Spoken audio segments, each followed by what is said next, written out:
Saya Yulius Tanidoa, kelompok 1 angkatan 3, instansi Inspektorat Provinsi Sulawesi Barat. Sebagai pelayan publik, pemahaman terhadap komitmen mutu sangatlah penting dalam melaksanakan tugas dan fungsi kita sebagai pelayan publik, seperti yang terdapat dalam bab 4 Undang-Undang Nomor 5 Tahun 2014 tentang ASN. Komitmen mutu merupakan pemahaman mengenai konsep efektivitas, efisiensi, inovasi, dan mutu dalam penyelenggaraan pemerintahan. Nilai-nilai dasar komitmen mutu yaitu yang pertama, efektivitas layanan, yaitu berkaitan dengan kecepatan capaian target yang dilihat dari jadwal, durasi, biaya, dan harapan. Kemudian yang kedua yaitu efisiensi layanan. Hal ini berkaitan dengan proses layanan yang tidak berdampak pada pemborosan biaya, waktu maupun tenaga. Kemudian yang ketiga yaitu inovasi layanan, berkaitan dengan adanya kreativitas seorang ASN untuk mengembangkan sesuatu yang baru, yang berbeda dari sebelumnya. Kemudian yang keempat yaitu mutu layanan. Hal ini berkaitan dengan kinerja seorang ASN yang optimal dan melayani dengan sepenuh hati. Adapun implementasi salah satu nilai komitmen mutu di sekolah ialah guru melakukan penilaian hasil belajar sesuai dengan standar penilaian. Tahapan kegiatannya ialah yang pertama, merumuskan tujuan dilakukan penilaian. Kedua, memilih dan menentukan teknik yang akan digunakan. Ketiga, menyusun instrumen yang akan digunakan. Keempat, menentukan metode penskoran jawaban siswa.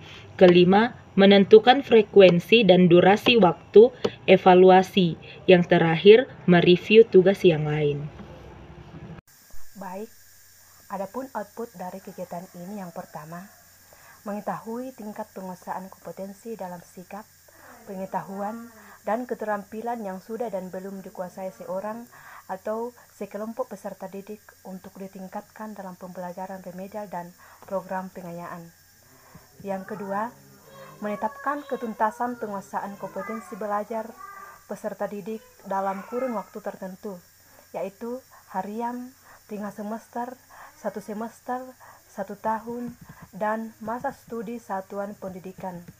Yang ketiga, menetapkan program perbaikan atau pengayaan berdasarkan tingkat penguasaan kompetensi bagi mereka yang diidentifikasi sebagai peserta didik yang lambat atau cepat dalam belajar dan mencapai hasil belajar. Yang keempat, memperbaiki proses pembelajaran pada pertemuan semester berikutnya. Terima kasih. Oke, baiklah. Keterkaitan substansi dengan mata latihan, yaitu di mana penerapan kegiatan ini menuntut seseorang guru memiliki sifat profesional. Profesionalisme guru sangat diperlukan dalam peningkatan mutu pendidikan, contohnya dalam pemberian nilai sesuai standar penilaian, karena guru merupakan salah satu komponen yang sangat penting dalam proses belajar mengajar. Apabila tenaga pengajar ini bisa dengan profesional melaksanakan tugasnya, maka kualitas peserta didik juga akan baik.